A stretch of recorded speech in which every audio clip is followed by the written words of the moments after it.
रवि भैया जल्दी चलो, आपकी दादी गिर गई है। दादी दादी क्या हुआ दादी आपको? आप कैसे गिर गई दादी? अरे कुछ नहीं बेटा, जरा सा बस पैर फिसल गया और मैं गिर गई। दादी मैंने कितनी बार कहा है आपसे कि आप काम मत करो, नहीं करो, लेकिन आप एक भी नहीं सुनती हो मेरी। अब चलो जल्दी से घर चलते हैं।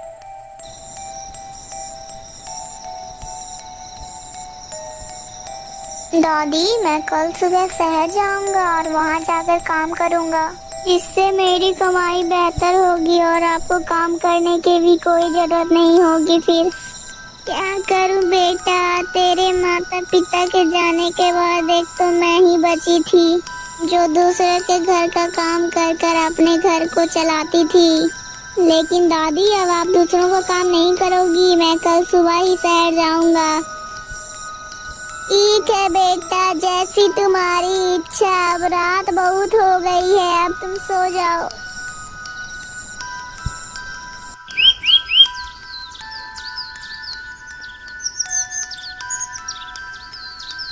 अच्छा दादी अब मैं चलता हूँ, तुम अपना ख्याल रखना, मैं जल्दी ही वापस आ जाऊंगा। ठीक है बेटा, तुम रास्ते में खाना खा लेना। फिर रवि शहर के लिए निकल पड़ता है।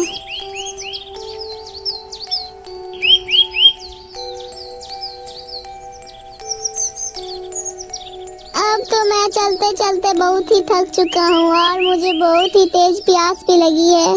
चलो अब आगे कहीं पर पानी मिले तो मैं बैठकर खाना भी खा लूंगा। अरे यहाँ पर तो एक नदी है, चलो मैं वहीं पर बैठकर खाना खा लेता हूँ।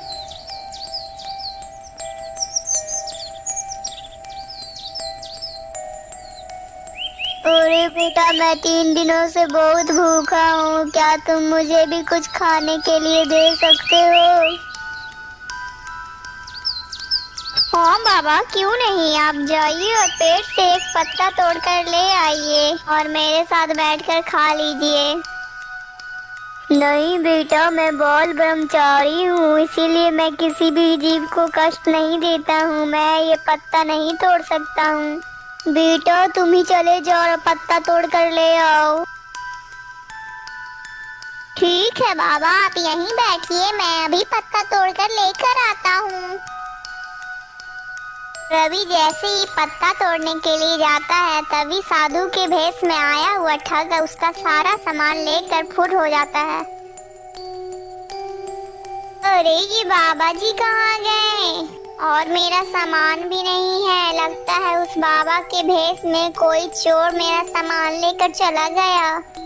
अरे अब छोड़ो, चलो कोई बात नहीं, आज लगता है मुझे भूखे पेट ही चलना पड़ेगा। हरि मन नारायण, हरि मन नारायण, हरि मन नारायण, हरि मन नारायण, हरि मन नारायण।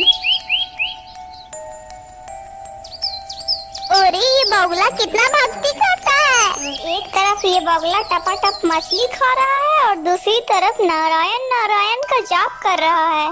इससे बड़ा भक्त तो मैंने आज तक नहीं देखा है। खैर छोड़ो, हमें क्या करना है, चलो अब मैं आगे की ओर चलता हूँ। फिर रवि चलते चलते एक राजा के महल के पास पहुंचता है। अरे द्वारपालों, मुझे राजा से मिलना है क्योंकि मैं बहुत दूर से आया हूँ। अगर राजा मुझे कोई काम दे दें तो राजा की बहुत कृपा होगी मुझ पर। अरे ये तो बहुत अच्छी बात है कि तुम नौकरी करना चाहते हो। अरे जो बाहर 2 पहरेदार हैं उनके पास पहरा दो, मैं तुम्हें सुबह ही नौकरी पर रोक लूंगा। अरे सुन मुसाफिर, तू यहाँ तो नौकरी के लिए आया है, परंतु ये राजा तो बहुत ही दुष्ट है। वो तुझे जेल में बंद कर देगा और तुझे बंदी बना लेगा। अगर तू अपनी जान की सलामती चाहता है तो तू यहाँ से भाग जा। अरे नहीं नहीं भैया, आप ये कैसी बातें कर रहे हैं? राजा ने मुझे कहा है कि वो कल मुझे नौकरी पर रख लेगा, तो भला मैं यहाँ से कैसे चला जाऊँ? राजा तो कभी झूठ नहीं बोलता है। मुझे तो पूरा विश्वास है कि वो मुझे नौकरी पर रख लेगा, इसीलिए मैं सुबह तक की प्रतीक्षा करता हूँ। मुझे लगता है ये मुसाफिर ऐसे नहीं मानेगा। चलो इसे मार कर कुएं में फेंक देते हैं। फिर दोनों पहरेदार उसे डरा डरा कर पीट पीट कर उसे कुएं में फेंक देते हैं।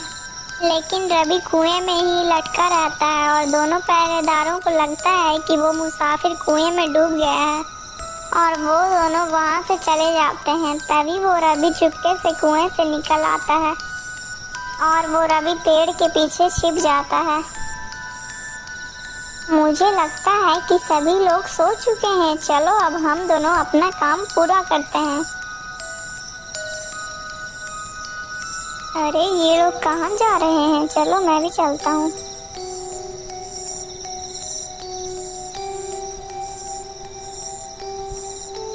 महारानी जी, आज मैं आपसे कुछ पूछना चाहता हूँ।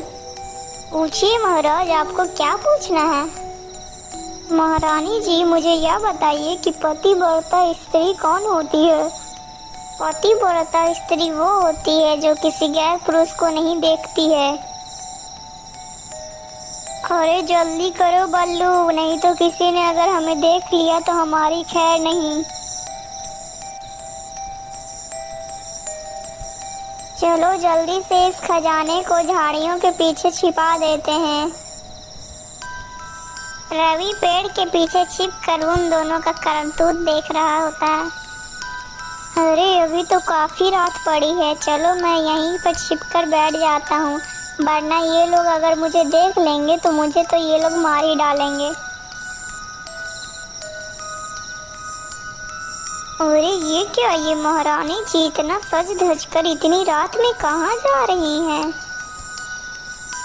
मुझे पता लगाना ही चाहिए।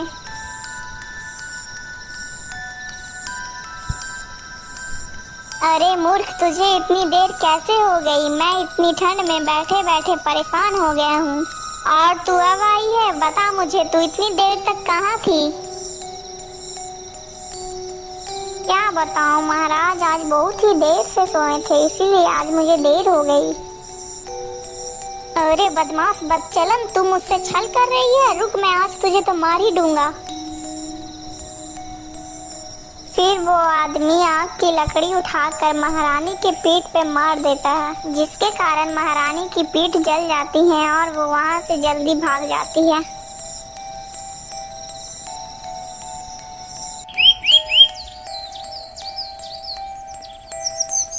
सैनिकों, जाओ और ढूंढो किसकी इतनी हिम्मत हो गई कि वो राजा के घर में चोरी करे।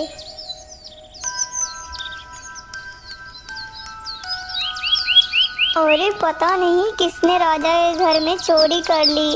अरे इधर तो देखो जरा, यहाँ पर तो कोई पड़ा हुआ है, मुझे लगता है इसी ने चोरी कर ली है। अरे अरे उठ उठ उठ उठ, चल तू, राजा ने तुम्हें बुलाया है।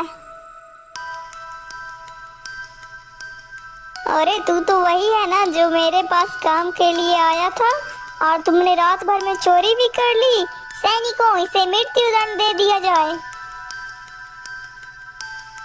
महाराज, मैंने चोरी नहीं की है। अरे अगर तूने चोरी नहीं की है तो किसने चोरी की है? जल्दी बता मुझे, वरना मैं तुम्हें फांसी पर चढ़ा दूंगा। और आज आप मेरी बातों को ध्यान से सुनिएगा और समझने की कोशिश कीजिएगा।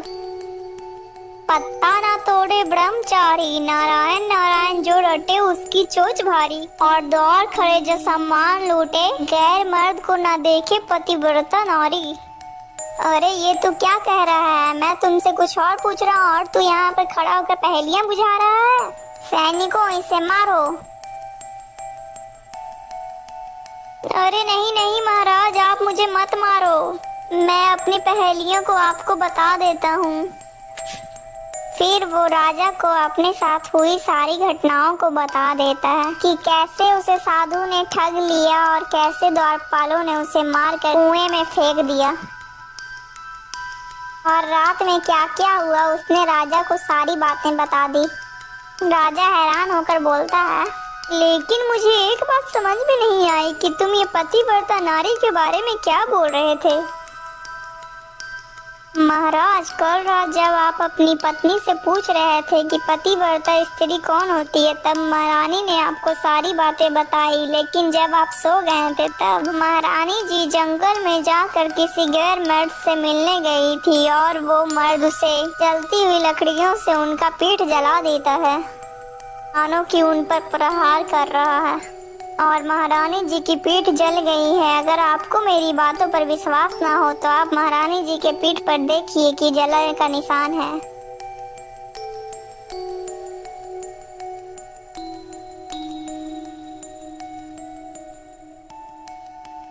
राजा बहुत ही ज्यादा हैरान हो जाता है और राजा जब इन सब बातों की पुष्टि करता है तब उसके सामने सारा सच आकर निकल आता है। ये सब बातों को सुनकर राजा उन दोनों द्वारपालों को मृत्यु दंड दे देता है और वो अपनी महारानी को भी मृत्यु दंड दे देता है और वो रवि की शादी अपनी पुत्री से करवा देता है। दोस्तों, आपको ये वीडियो कैसी लगी? अच्छी लगी तो वीडियो को लाइक करके चैनल को सब्सक्राइब कर दीजिएगा। और हाँ दोस्तों, आपको इस कहानी से क्या शिक्षा मिली कमेंट में जरूर बताइएगा।